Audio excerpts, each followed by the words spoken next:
Hello friends, तो आज हम लोग एक बायोलॉजी के बहुत ही बेसिक से टॉपिक को डिस्कस करेंगे और इस टॉपिक पे नियर अबाउट बहुत सारे कन्फ्यूजन्स रहते हैं। तो आज हम लोग एक छोटी सी वीडियो से इस सारे कन्फ्यूजन को क्लियर कर लेंगे।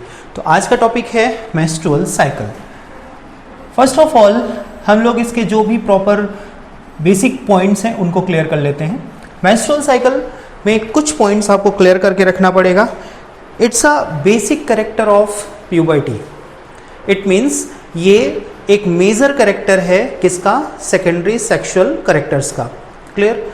फर्स्ट ऑफ ऑल ये जो कैरेक्टर सेकेंडरी सेक्सुअल कैरेक्टर होगा वो किस में होगा? फीमेल्स में होगा। और इस कैरेक्टर के वजह से, इस फिनोमिना की वजह से फीमेल्स में क्या होता है? ओवम का फॉर्मेशन होता है और यही आगे चल के रिप्रोडक्शन की प्रोसेस को प्रोसीड करता है। तो चलिए आगे देखते हैं इसमें क्या है। इसमें ध्यान रखिएगा, ये जैसे ही प्यूबर्टी स्टार्ट होगी सेकेंडरी सेक्सुअल कैरेक्टर्स और ओरिजिनेट्स होने लगेंगे। उसमें फीमेल्स में जो मेजर कैरेक्टर होगा वो क्या होगा? मेंस्ट्रुअल साइकिल का स्टार्ट होना। मेंस्ट्रुअल साइकिल में हम देखेंगे कि इस मेंस्ट्रुअल साइकिल को मेजर वे में 4 मेजर हार्मोन हैं जो कंट्रोल करते हैं। कौन कौन से हार्मोन हैं? एक है FSH, follicle stimulating hormone. Second है LH, ल्यूटिनाइजिंग हार्मोन। थर्ड है एस्ट्रोजन और फोर्थ है प्रोजेस्टेरोन।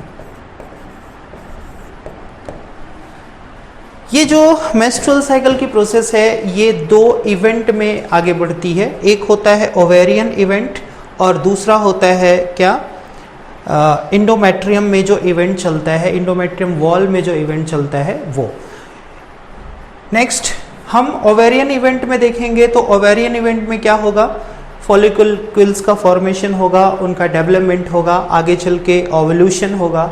ओवल्यूशन के बाद क्या होगा? कार्पस ल्यूटियम का फॉर्मेशन होगा और कार्पस ल्यूटियम क्या करेगा? प्रोजेस्टेरोन का सिक्रेशन करेगी। यहाँ पे देखिए इंडोमेट्रियम वॉल में क्या चेंजेस होते हैं, हम आपको यहाँ पे बेसिक पॉइंट्स दे रहे हैं ताकि आप इसे क्लियर कर सकें। तो देखिए क्या होता है, फीमेल्स का जो यूट्रस होता है, फीमेल का यूट्रस जो हम देखेंगे यहाँ पे, तो फीमेल के यूट्रस में 3 मेजर लेयर्स होती हैं। ये मेजर लेयर्स कौन कौन सी हैं? देखिए एक होती है सबसे नीचे की जो लेयर होती है दैट इज़ इंडोमेट्रियम, बीच में होती है मीजोमेट्रियम और लास्ट में होती है पेरीमेट्रियम। आउटर वॉल जो होती है उसे हम पेरीमेट्रियम बोलते हैं।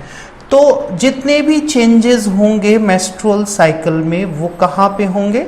इंडोमेट्रियम में होंगे। अब यहाँ पे हम क्या करेंगे? हार्मोन को बताते हुए हम सारे इवेंट को यहाँ पे आपको बताएंगे।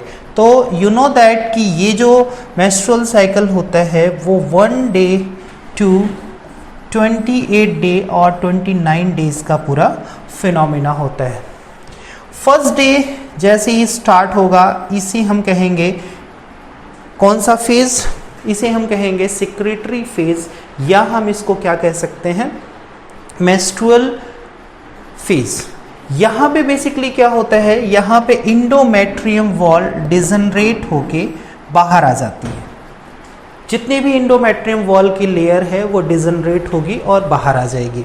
यहाँ पे आपको ये ध्यान देना है कि इस फेज में एस्ट्रोजन का लेवल हाई रहेगा, प्रोजेस्टेरोन का लेवल लो रहेगा। एस्ट्रोजन का लेवल हाई रहेगा, प्रोजेस्टेरोन का लेवल लो रहेगा। जैसे ही हम आगे बढ़ते हैं तो हम देखेंगे कि 5th डे में जनरली ये 1 to 5 डे का पूरा फिनोमिना होता है। Secretary phase 1 to 5 days. 5th day आते आते जो सेक्रेशंस हैं वो स्टॉप हो जाते हैं और यहाँ से इंडोमेट्रियम वॉल का रीजनरेशन स्टार्ट हो जाता है। और जैसे ही रीजनरेशन स्टार्ट होगा तो यहाँ पे एस्ट्रोजन का लेवल लो हो जाएगा और प्रोजेस्टेरोन का लेवल धीरे धीरे हाई होने लगेगा। प्रोजेस्टेरोन का लेवल हाई होने की वजह से इंडोमेट्रियम वॉल को एक ग्रोथ फैक्टर की तरह काम करेगा। प्रोजेस्टेरोन वो क्या करेगा? न्यूट्रिशन प्रोवाइड करेगा एंडोमेट्रियम वॉल को और उसे स्टेबल करके रखेगा। और यू नो दैट कि प्रोजेस्टेरॉन जो होता है वो हाई एनर्जेटिक हार्मोन होता है, जिसकी वजह से इस फेज में जो वुमेन्स हैं, जो फीमेल्स हैं, वो काफ़ी एनर्जेटिक फील करती हैं। 5th डे के बाद वुमेन्स और जितने भी फीमेल्स हैं वो एनर्जेटिक फील करेंगी, किसकी वजह से? प्रोजेस्टेरॉन हार्मोन की वजह से। नेक्स्ट हम देखते हैं एक हार्मोन है जो FSH, ये ओवेरियन इवेंट को कंट्रोल करेगा। जैसे ही मेंस्ट्रुअल साइकिल का प्री फेज रहेगा, ये FSH हार्मोन का लेवल क्या रहेगा? हाई रहेगा। FSH हार्मोन का लेवल हाई रहेगा, जबकि यहाँ पे आप देखेंगे कि जो LH हार्मोन है इसका लेवल लो रहेगा। इस कंडीशन में क्या होगा? ओवेरियन इवेंट चलेगा और ओवेरियन इवेंट में फॉलिकल्स का फॉर्मेशन होगा। फॉलिकुलर फेज हम कहते हैं। यहाँ पे फॉलिकल्स बनेंगे, primary follicle, secondary follicle, tertiary follicle, ऐसे फॉलिकुलर फेज चलेगा। जैसे ही 14th डे आएगा, यहाँ पे देखिए, यहाँ पे 14th डे आपको दिख रहा है। जैसे ही 14th डे आएगा, सडनली FSH का लेवल लो हो जाएगा और LH का लेवल हाई हो जाएगा। इस इवेंट को हम कहते हैं LH सर्ज। इसे हम क्या कहेंगे? LH surge. और LH का लेवल जैसे ही हाई होगा, ये स्टिमुलेट कर देगा किसे? ओवुलेशन को। और इस कंडीशन में ओवम क्या करेगा? इसे रप्चर करके, फॉलिकल को रप्चर करके ओवम बाहर आ जाएगा। अब ओवम जैसे ही बाहर आएगा, इस स्टेज को हम कहेंगे ओवुलेशन फेज। और जो फॉलिकल का बचा हुआ रेजिड्यू रहेगा, इसे हम कहेंगे कार्पस ल्यूटियम। और इसी कार्पस ल्यूटियम से प्रोजेस्टेरॉन हार्मोन का सिक्रीशन होगा। इसी कार्पस ल्यूटियम से प्रोजेस्टेरॉन हार्मोन का सिक्रीशन होगा। आगे जैसे हम चलेंगे, 14th डे के बाद 20 डेज तक, 20 और 22 डेज तक प्रोजेस्टेरॉन का लेवल क्या रहेगा? मेंटेन रहेगा। जैसे ही हम इसके आगे बढ़ेंगे, फिर से वही फिनोमिना होगा। प्रोजेस्टेरॉन का लेवल लो होने लगेगा, एस्ट्रोजन का लेवल हाई होने लगेगा। 28 डेज के बाद फिर से वही जो प्रोसेस है वो रिपीट हो जाएगी। फिर से वही फेजेस आने लगेंगे। कौन सा phase? Menstrual phase, proliferation phase, जिसमें हम क्या कह सकते हैं? Follicular phase. उसके बाद क्या आएगा? उसके बाद आएगा ओवुलेशन फेज। और फिर लास्ट में क्या आ जाएगा? Luteal phase. और इस ल्यूटियल फेज में फिर से मेंस्ट्रुअल साइकिल क्या हो जाएगा? रिपीट हो जाएगा। ठीक। अब यहाँ पे देखिए, यहाँ पे 26 डेज जैसे आता है, 25 या 26 डेज जैसे आएगा, इसमें क्या होगा? वुमेन्स काफ़ी सफ़र करती हैं कुछ प्रॉब्लम्स से, जैसे हेडेक हो गया, इचिंग हो गई, बैक पेन हो गया, वीकनेस हो गया, नोजिया हो गया। ये काफ़ी फील होता है उस टाइम पे, काफ़ी सफ़र करती हैं वुमेन्स इन प्रॉब्लम से। तो इसका बेसिक जो रीज़न है ये है कि यहाँ पे क्या होता है कि जितने हार्मोन्स होते हैं ये क्या करते हैं? अपने आप को स्विच करते रहते हैं, कंडीशन स्विच होती रहती है। और इस स्विचिंग की वजह से क्या होता है? काफ़ी कन्फ्यूज़न क्रिएट होता है बॉडी में और ऐसी प्रॉब्लम्स होने लगती हैं। ठीक है। तो हालांकि ये एक नॉर्मल रेंज में हेडेक होना, पेन होना और ये सारी चीज़ें, ये एक नॉर्मल है, नेचुरल है, इससे कोई प्रॉब्लम नहीं होती। हाँ, एक इंटेंसिव लेवल में हो रहा है, काफ़ी प्रॉब्लम्स हो रही हैं, तब डॉक्टर को दिखाने की ज़रूरत होती है। तो ये है मेंस्ट्रुअल साइकिल। मेंस्ट्रुअल साइकिल से काफ़ी अच्छे क्वेश्चंस आते हैं। यहाँ पे बहुत बेसिक सी चीज़ें हमने आपको बताया, कौन सा हार्मोन कैसे कंट्रोल करता है, कैसे मेंस्ट्रुअल साइकिल आगे बढ़ता है। ठीक है। अब यहाँ पे ध्यान दीजिएगा, मेंस्ट्रुअल साइकिल में जो सिक्रीशंस होते हैं, सिक्रीशंस में जो ब्लड का परसेंटेज होता है वो काफ़ी लो होता है। बेसिकली जो मेंस्ट्रुअल साइकिल का जो पूरा वेस्ट होता है, या मेंस्ट्रुअल साइकिल आप कहेंगे, मेंस्ट्रुअल साइकिल का जो सिक्रीशन होता है उसमें मैक्सिमम पार्ट किसका होता है? एंडोमेट्रियम वॉल का होता है। ये एंडोमेट्रियम वॉल क्या होती है? डिजनरेट होके बाहर आती है।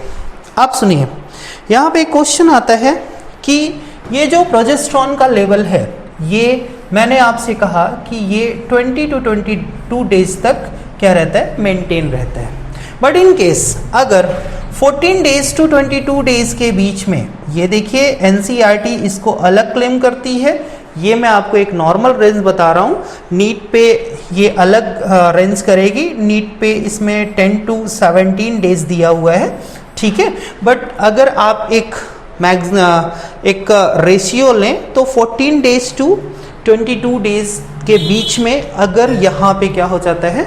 यहाँ पे अगर फर्टिलाइजेशन हो जाता है, ठीक है, ओवम से कोई स्पर्म आके फर्टिलाइज कर जाता है, तो यहाँ पे क्या हो जाएगा, प्रेगनेंसी स्टार्ट हो जाएगी। और प्रेगनेंसी स्टार्ट होने की कंडीशन में क्या होता है, प्रोजेस्टेरॉन पूरा का पूरा पार्टुरेशन फेज तक यानी डिलीवरी फेज तक क्या रहता है, मेंटेन करके रखता है अपने आप को। यानी यहाँ पे प्रोजेस्टेरॉन का लेवल लो नहीं होगा। अगर प्रोजेस्टेरॉन का लेवल लो होता है, ध्यान रखिएगा, प्रोजेस्टेरॉन का लेवल अगर लो होता है तो यहाँ पे मिसकैरेज के चांसेस बन सकते हैं। यही वजह है कि कई बार अगर मिसकैरेज के चांसेस बन रहे हैं तो प्रिकॉशन के रूप में जो गायनेकोलॉजिस्ट होते हैं वो क्या करते हैं, प्रेग्नेंट वूमन में 2-3 मंथ पे प्रोजेस्टेरॉन का डोज देना स्टार्ट कर देते हैं, जिससे एंडोमेट्रियम वॉल जो है वो मजबूत रहे, क्योंकि प्लेसेंटेशन जो होगा वो एंडोमेट्रियम वॉल से होगा, ठीक है। और अगर प्रोजेस्टेरॉन नहीं होगा तो वहाँ पे वीकनेस आएगी और वहाँ पे मिसकैरेज के चांसेस बन सकते हैं। तो कई बार एग्जाम में क्वेश्चन भी कहा किया जाता है कि जो प्रोजेस्टेरॉन है